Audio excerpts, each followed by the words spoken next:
You had a lot of questions today, and I'm going to start with the obvious one. You had a lot of questions about what's going on with this so-called double tap strike on the small boat out of Venezuela, or apparently off the coast of Venezuela, apparently out of Venezuela, off the coast of Venezuela on September 2nd. Let's go back just a step, and let me remind you that all of the strikes, I believe there are 19 of them now, with as many as 76 people dead, have been conducted by the Trump administration under conditions that most legal observers say are not legal. So what that means is that normally the way that the United States handles the stop drugs coming into the United States, although it's a little doubtful whether these were actually aimed at the United States because the small boats could not carry enough fuel to get to the United States.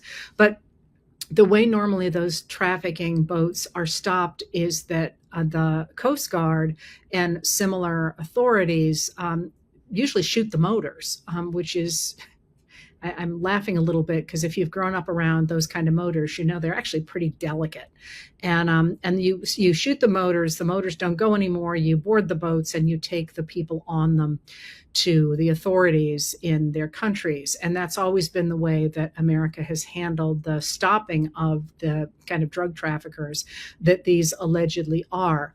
But the Trump administration has decided instead simply to blow up those boats with the argument that the people on them are what they call narco terrorists. And there's a bunch of things about that that are funny before I get into the legality. The first of those is that one of the things you hear White House Press Secretary Carolyn Leavitt do a lot is talk about the flooding of the United States with drugs, and then she transitions immediately into fentanyl and the huge numbers of deaths that the United States has had from fentanyl.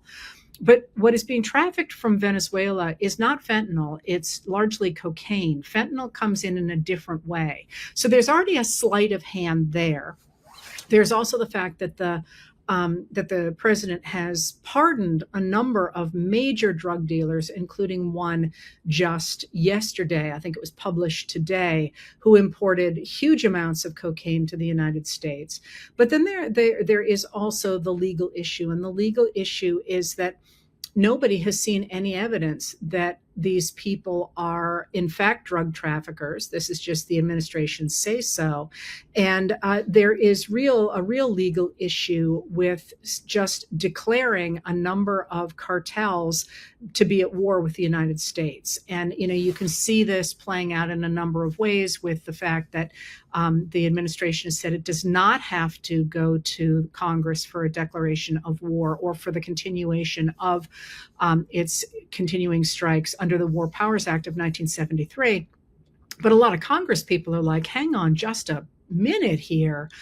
You're engaged, you're killing people, and you're doing it without any input from the United States Congress. So that was already a problem. Okay, so that was already an issue, and an issue that a lot of people think was illegal.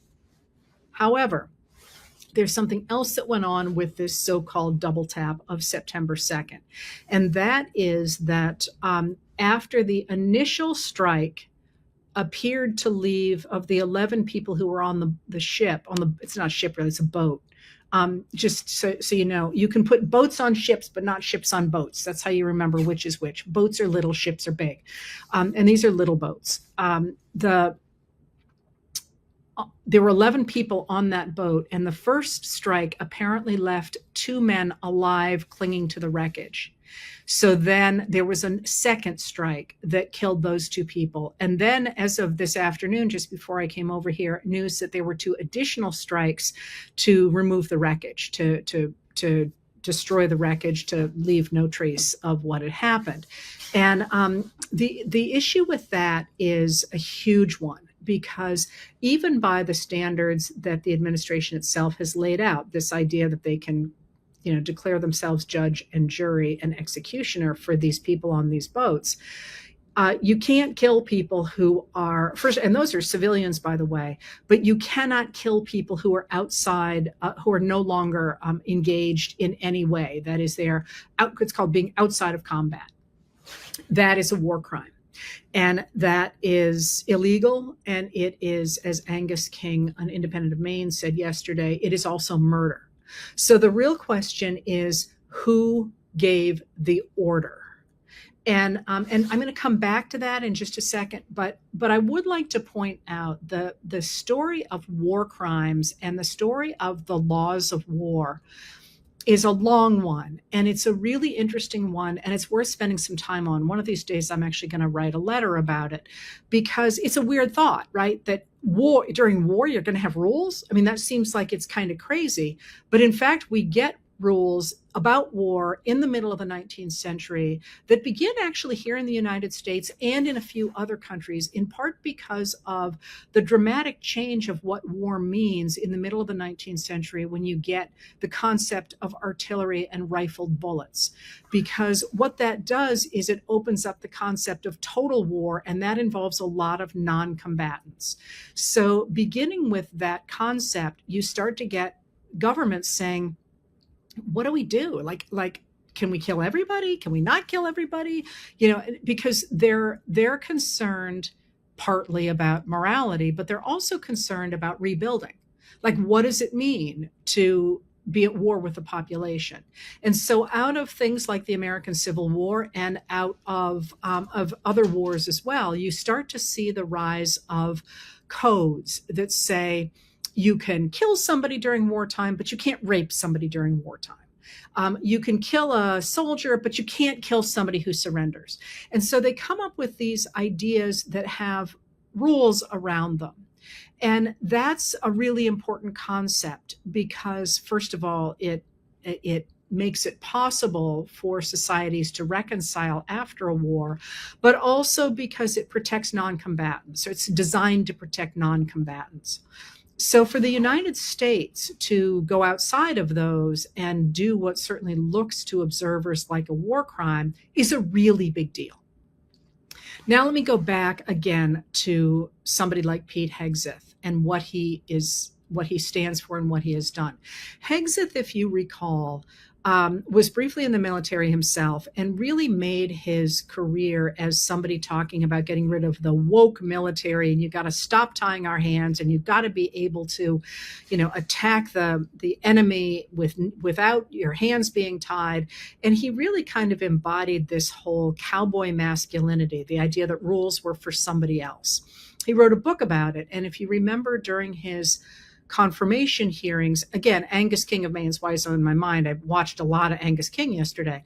Angus King of Maine, who sits on both the Senate Intelligence Committee and the Senate Armed Services Committee, and is, clearly a very, very thoughtful senator, really pressed him again and again and again on his apparent disregard for the Geneva Conventions. And the Geneva Conventions are a series of those rules to protect non-combatants. And Hegseth refused to say he would support the Geneva Conventions. He's this guy who's, he's going to be out there killing people. So what happened is that last Friday, the day after Thanksgiving, a couple of Washington Post reporters, Ellen Nakashima and Alex Horton, reported that for the September 2nd strike, Hegseth had told the commander-in-chief of the special operations, a guy named Admiral Mitch Bradley, to leave no one alive, to kill everybody. And that he, in fact, because of that directive, had ordered this second strike. And that second strike, which is called a double tap, is a no-go, right? Okay, so this comes out, and then what happened from then on. You started to see at first the administration said this was entirely legal, and then they started to back away from it. And then last night, Pete Hegseth posted an AI-generated children's book cover from Franklin the Turtle, with Franklin killing people in small boats. It was really, really horrific. And all of that led us to today. And what happened, and last night as well, because today's Tuesday, I guess, yesterday, Carolyn Leavitt, White House press secretary, said that in fact, while there had been a second strike, that it was not Pete Hegseth who had given the order. pretty clearly setting up Admiral Bradley to take the fall for this. And last night, that's what Pete Hegseth did. He said, I support this wonderful admiral for everything he has ordered, including the September 2nd strikes and everything from then on. So what he is doing is he's throwing Admiral Bradley absolutely under the bus. All right, so that brings us to today. And a lot of you have asked what's going to happen with that. And I'm going to urge you to take a really big picture look here, because senators, including the heads of the Senate Armed Services Committee and the House Armed Services Committee, both Republicans, are like, we're looking into this because this is not okay. They were already pissed off about the operations in Venezuela, or off the coast of Venezuela, in the Caribbean and in the Eastern Pacific. So they were already mad, and they do not want there to be war crimes committed on their watch, partly because this is badly going to hurt American foreign policy, but also partly because we got people all over the world. If we're engaging in war crimes, other people can do the same thing. I mean, this is military 101 stuff. So the senators and the House Republicans, not all of them, but a lot of them, have said this is not okay. This is not okay. And under normal circumstances, somebody's head would roll over this. All right, so hold that thought, okay? Now let's go to what happened today. Let's go back to the middle of the night, actually. In the middle of the night last night, Trump began posting on Truth Social, and he did it with an almost manic quality. He posted more than 100 times. I think it was more than 200 times. I don't remember that off the top of my head, but he just was madly posting and posting and posting and posting and posting. And in a way that people, even at the time, were like, look at this, look what's happening. This is bonkers, right? So he does that. And then there's also been this big thing about his the posting that he did over Thanksgiving, which was, again, really unhinged. And because of that, one of the things he did is he called Minnesota Governor Tim Walz a slur, what I will refer to as the R word, but a slur that is just so profoundly. That's one of my big, so not okay. But somebody asked Tim Walz about it yesterday, and he was like, listen, something's wrong with the guy. Like, it's Thanksgiving. Everybody else is playing Yahtzee, eating and watching football, and he's out there posting these screeds about getting rid of immigrants, and he's going to denaturalize them and using the R word, and he's not okay. And he had this MRI in October that he told us about by accident in November. We want to see what's in that MRI. So that night, Trump was on Air Force One, and he said to a reporter, sure, I'll release it. I don't know what it was for. Like, who doesn't know what an MRI is for? I don't, but I know it wasn't my brain because I aced it. I aced the cognitive test. He doesn't seem to be aware that the cognitive tests that he is getting appear to be for dementia. But then yesterday, the White House released the results, but they didn't say MRI. They said imaging, which I am so not a doctor, but a lot of people reading that said this is not the kind of imaging we are talking about. And it's very clear that he is not, that this memo does not mention his brain and any scans that they might have done for brains. And obviously you do brain scans to check on for dementia. For the health of the brain tissue. So that's all in the background. So then we get all this posting in the middle of the night. And then today, Trump did a televised cabinet meeting. And everything that I just told you is the lead up to this, for the lead up to this televised cabinet meeting, because a lot happened in that. So the first thing that happened is that Trump appears to have taken the side of Pete Hegseth. Hegseth basically blamed Bradley for the order again, and Trump basically stood behind Hegseth. Also, everybody around the table just completely said Trump was the best thing since sliced bread. Kristi Noem said he had stopped hurricanes from hitting the United States this year. Nothing was ever as great as Trump. And then he did a few things, one of which was he goes on a long rant about immigrants, about Somali immigrants. Obviously, Tim Walz is in his head because there are a lot of Somali immigrants in Minnesota. But also, he went on a tirade about how affordability is a Democrat scam, is what he said. The word affordability, because it's not, they're turning it, the people's concerns about the cost of living into some kind of political event by Democrats. Okay, so that's out there. I'm going to come back to that in a minute. And you have the cabinet members all sort of saying he's just the best thing ever. And then as the cabinet members are saying this and how great he is, and he's the only one who can stop a war in Russia, and on and on, he falls asleep. I mean, the dude cannot stay awake. And the reason I'm mentioning all of this stuff is because, well, you asked questions specifically about that double tap. There's a larger story here. And the larger story is that Trump and his administration is crumbling.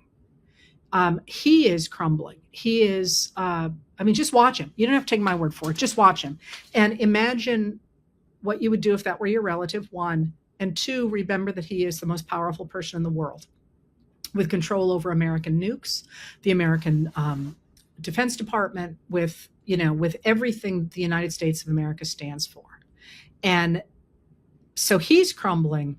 But now they've also got all these other problems. So you've got Hegseth deeply enmeshed in what certainly appears to be a war crime, even though he's blaming Bradley for it. Obviously, people know what happened, and I can't imagine they're all going to stay quiet. You've got Kristi Noem, the Secretary of Health and Homeland Security, who has been fingered as the person who overrode or who ignored Judge Boasberg's order not to deport that plane that Abrego Garcia was on all the way back at the beginning of the term. I have my doubts about whether or not it actually was her who gave the order personally, but that's the person that the administration has identified. You've also got her having the issue of funneling all that money, I think it's $220 million, to a contractor who subcontracted out things like the advertising that the Homeland Security Department has been doing, of like her riding the horse everywhere and all that, and being connected to some of those subcontractors, personally connected, especially through Corey Lewandowski, who's one of her advisors. Then you've also got this new report about the head of the FBI, Kash Patel, and his deputy head, Dan Bongino, that some of the people involved in the FBI, has been report that where they say these guys just don't have any concept of what they're doing. So you've also got the fact that very quietly, a number of Trump's appointees have not been going through. They've had to pull, I think it's 57 of them, because they're just not being vetted. And even Kennedy of Louisiana, Senator Kennedy of Louisiana, is like, they're not even vetting these people. So you've got this kind of stew going on in the executive branch, where you've got real issues of competency. And then, of course, you've got Pam Bondi, who is, her stuff's blowing up in her face. You've got those real issues of competency, and what certainly seems to be, for a number of the people involved, issues of legality. That's what's going on in the executive branch. Now you've got the legislative branch, the Congress, the House and the Senate, both controlled by Republicans, but both of which are exceedingly nervous about how angry the American people are about the executive branch, because the executive branch has just been going wild, right? It's been doing whatever it wants. So now you've got the legislative branch, where these people need to get reelected or have to at least answer to their constituents. And they're angry. In the House, Republicans are angry at House Speaker Mike Johnson, who is refusing to put forward anything that Trump doesn't want. And in the Senate, they're mad at the House, but they're also mad at Trump because, for example, one of the things on the table right now is trying to extend those premium tax credits that are going to support the cost of healthcare policies under the Affordable Care Act. Now, Trump doesn't want those. Trump wants to get rid of that, and a lot of hard right MAGA wants to get rid of that. But 78% of Americans want those extended. And the states that are going to be hardest hit by the loss of those are Republican states. So they've been trying to come up with a solution in Congress, especially in the Senate, but they can't because Trump won't settle on what he wants. And they don't want to bother to write something knowing that it'll go to him and he simply won't sign it. So now they're saying, well, it looks like that's dead in the water. That's going to be real popular, isn't it? So you've got this struggle going on within the Republican Party, but you also have a struggle going on now between certain Republican members of the Senate especially, but of the Senate and the House, and Trump loyalists. And you can see this playing out in a lot of different ways. You can see it with the number of discharge petitions that you're suddenly seeing in the House of Representatives. Discharge petitions are really rare. But you've got suddenly now, I think we're up to 3 discharge petitions. 2 have been successful, and now there's a discharge petition to try and get the ACA tax credits extended. So you're starting to see pushback against Johnson, and you're also starting to see senators really, really angry because Trump doesn't seem to care about any electeds. He seems to be like, I'm going to do whatever I want. He's not even trying to make nice with the American people. He sits there and says, affordability, everything's fine. But what's interesting about that whole concept of affordability is it's not just about the cost of coffee. It's not just about the cost of gas. It's not just about the cost of housing. What I think we are seeing is Americans across political parties finally articulating their frustration with a political system that has concentrated wealth among a very small group of people who now are easily identified as being part of what others have called, and I have adopted, the Epstein class. Those people who have more money than God and who are untouchable, who just can flout the law without any repercussions, or have been able to until now. And that cuts across parties, it cuts across professions, but you know exactly the kind of people that I'm talking about. So you got to throw that in this mix as well, and I'll come back to that in just a second.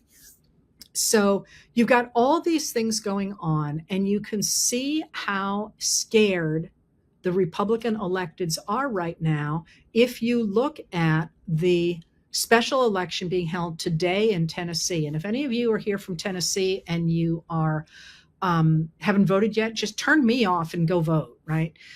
Because that special election in that district, in the Tennessee district where it is being held, I believe that district went for Trump by 22 points.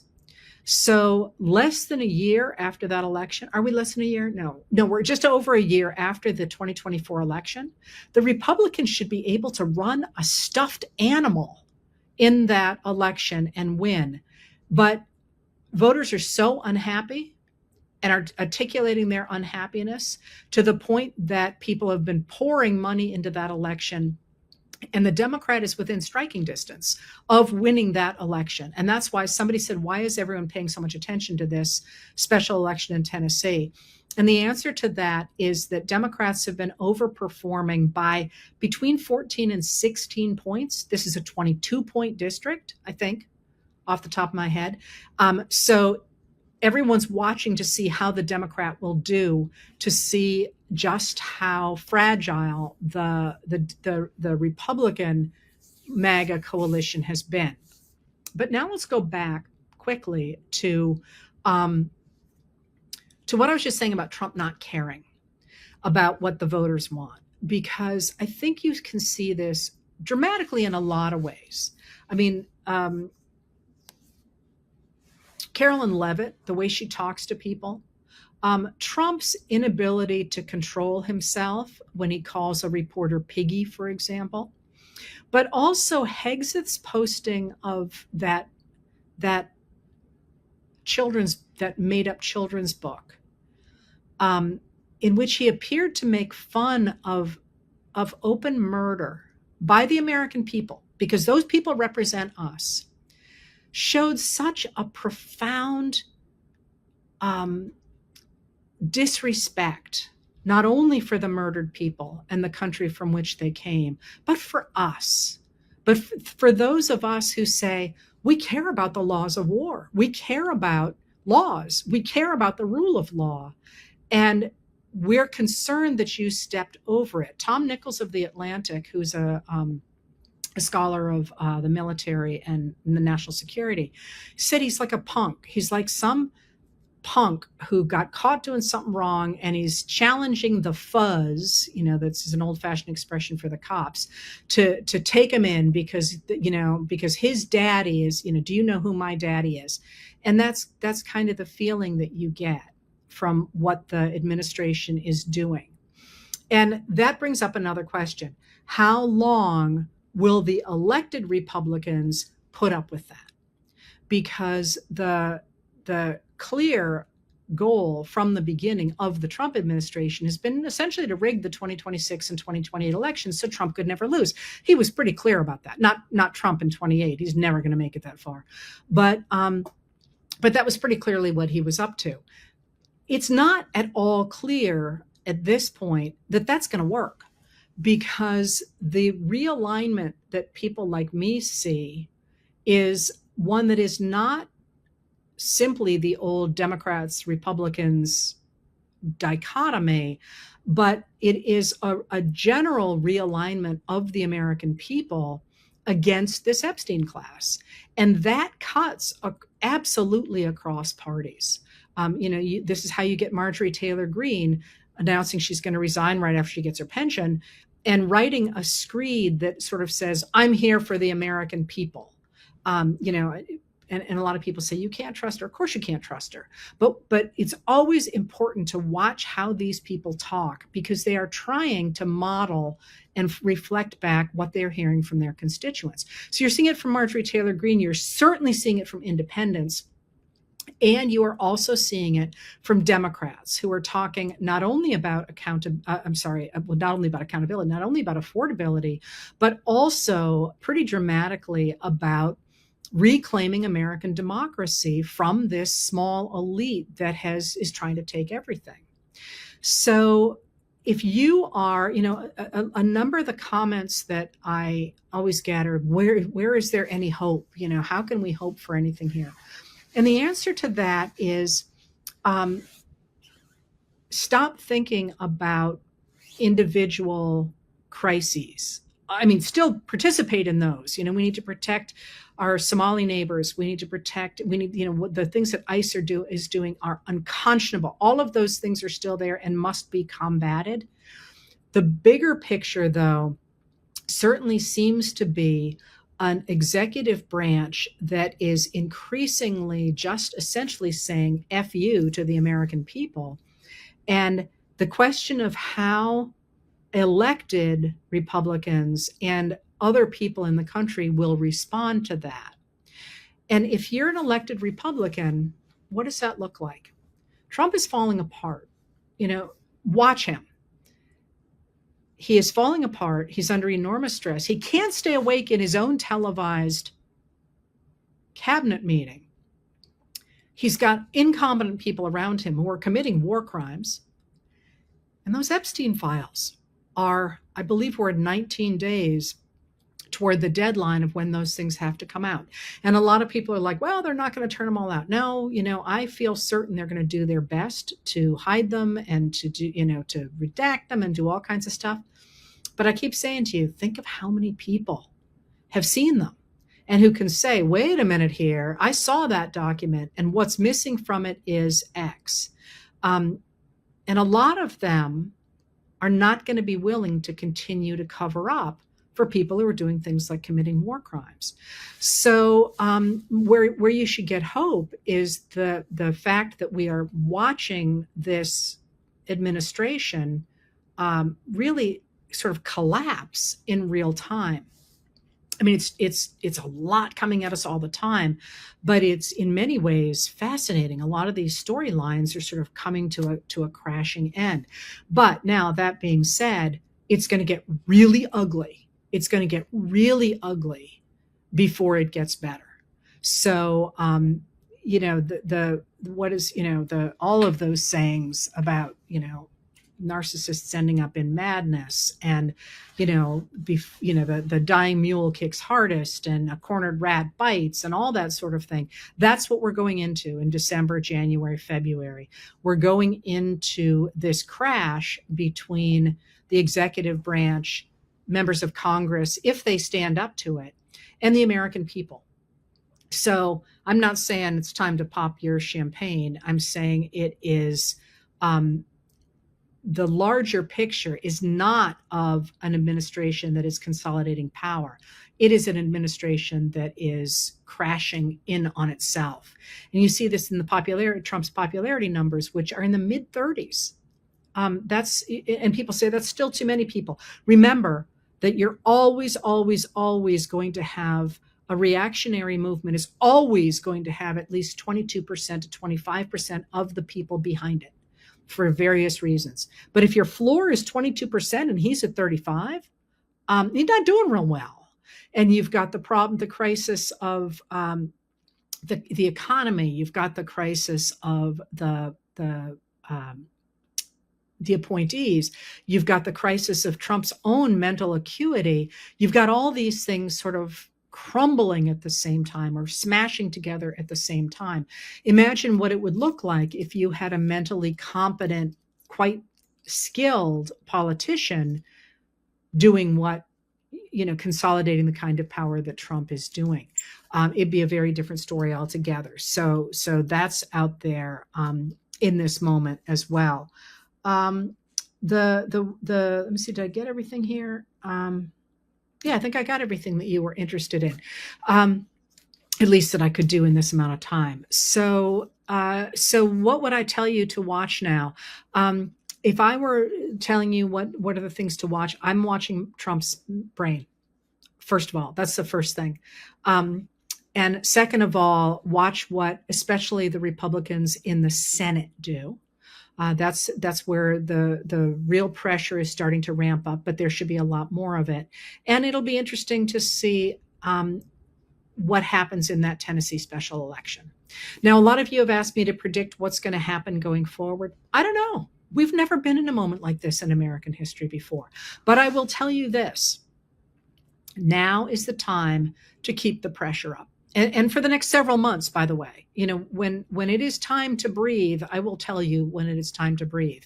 But right now, the more involved you are at the local level, at the state level, in protests, and those protests are economic as well as political, is supporting your neighbors, all the things that people are talking about doing out there. Spreading the word. What needs to happen is more Americans need to understand what is happening and why it matters, and also articulating what we want going forward, because we are not going back to January 19th, 2021. We're just not. But if we're not going to do that, let's make it better. Like, what are the issues that matter to you? I mean, I care about universal health care. But mostly I care about education and journalism. That's where my muscle is going to really go, is into trying to reshape American education. Figure out what your lane is and start getting involved with people who do that. That doesn't mean we have to have all the answers, but it does mean that when we hit the ground running, we want to be able to articulate what we want. And crucially, we want to have people in office who will be able to translate those desires into actual legislation and funding, that's actually quite hard as well. And we haven't talked a lot about that on in this channel, but I will, because articulating what you want is really important. But then electing the people who can pull the right strings is key to making those ideas actually become reality. And those are not the same skill sets. We need both of those sets of people. The people who can best articulate what we want are almost never those people who can figure out how to create coalitions that make them happen. And that's, people often make that mistake of thinking that somebody who articulates a vision very well is going to be able to make it happen. It's just a different skill set and they can't do it. And similarly, sometimes you want those invisible workhorses because they know which buttons to push to get enough people on board to make something happen. So going forward now, keep up the pressure and don't get discouraged. What is happening is horrific. Don't forget that ever, because that's really important that we keep that naivete, if you will, to care deeply about our humanity and our laws.